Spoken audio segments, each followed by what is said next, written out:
ask us for a fee waiver, email me or one of my colleagues, or just admissions@redlands.edu, say, can I have a fee waiver?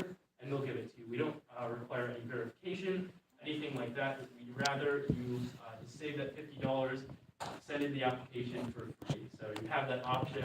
A lot of other schools, if you ask for a fee waiver, they will probably give it to you. So keep that in mind because those fees can really pile up.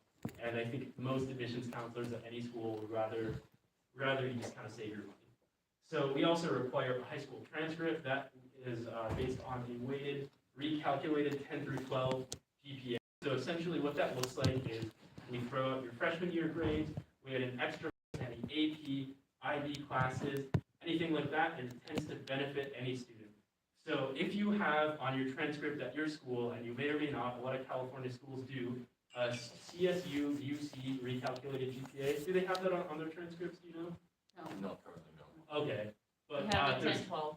Okay, very cool. So if you go on like a digital calculator or something like that, where you can just put in your courses, we use a pretty similar recalculation to the UC CSU system. So just a little tip for you all. Letters of recommendation, we just require one from a counselor or a teacher. You can submit as many as you'd like. And one really key takeaway is that we're completely test optional.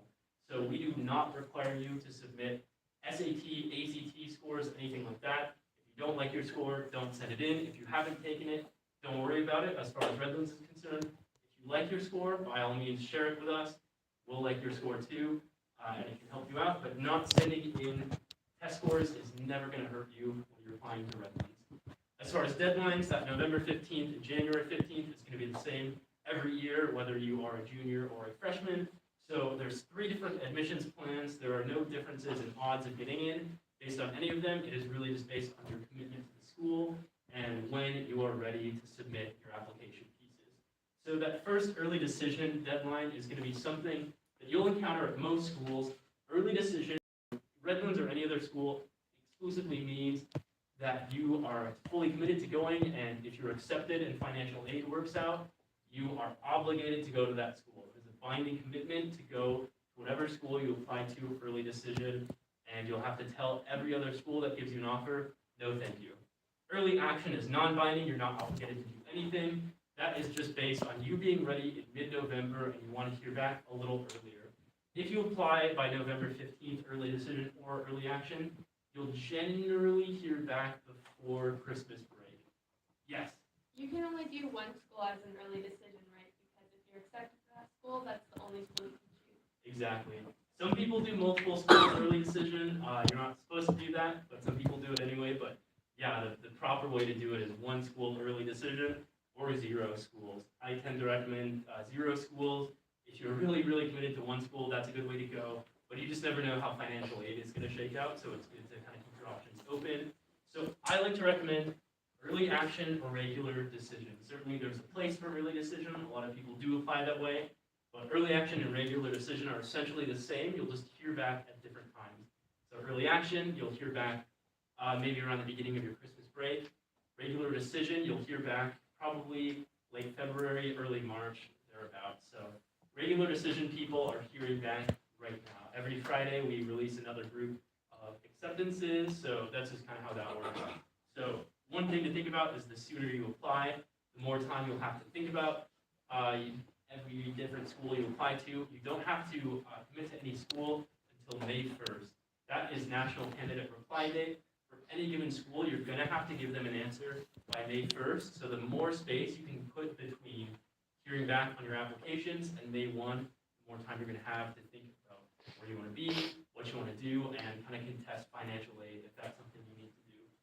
So financial aid is something we offer, of course, that is based on a submission of a FAFSA or a CalDream Act, same as any other school. So that is the free application for federal student aid. That's just something you'll fill out with the government, and that is going to give you an expected family contribution.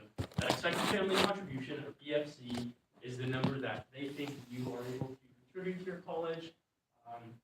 And essentially, that is going to be subtracted from our total cost of attendance, and your financial aid is going to bridge that gap.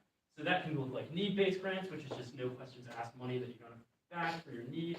Merit scholarships start at a 3.5 GPA level, go up from there, and they can go up to $34,000 a year. Talent awards are based on a submission of portfolio in creative arts, whether it be creative writing, theater, music, visual art, photography, anything like that, and it's assessed by teachers, professors, and they'll decide if you get that money or not. Work study is another thing. If you are given work study in your financial aid program, you're guaranteed a job on campus. You work for 10 hours a week, and the money goes straight to you. So one final thing I'm going to leave you with are some of our tuition policies. So the first is 22 and 22. If you have a 3.5 GPA, your tuition is going to be capped at $22,000. It could be far, far less, but it won't be any more. And finally, the kind of coolest policy we have is our Cal Grant guarantee. So the Cal Grant is a bunch of different grants you can get from the state of California based on your FAFSA. It's based on your family's income and the number of people in your family. So that $110,000 is the cutoff for a family of 4 for Cal Grant A. If you have a 3.5 GPA and you qualify for Cal Grant, your tuition is going to be covered. So if you want to pay tuition, that's a really screaming deal. So that is one thing to think about as you get ready for college. Looking up that Cal Grant A requirement, because it's going to be different for every different number of people in your household. And if you have a 3.5 GPA or above, you can get that, and your tuition is going to be covered. That package will follow you for all 4 years. So essentially, you'll only have to pay for room and board, books, things like that. So yeah, fantastic deal. Any questions, anything else? That's all I got. So they don't have to have their A through G, right? It's just based on GPA. Yeah, just for that specific one. But for admissions, they don't have to have the A through G requirement. They do, we do have a APB You, report. okay. Yeah. Anything else?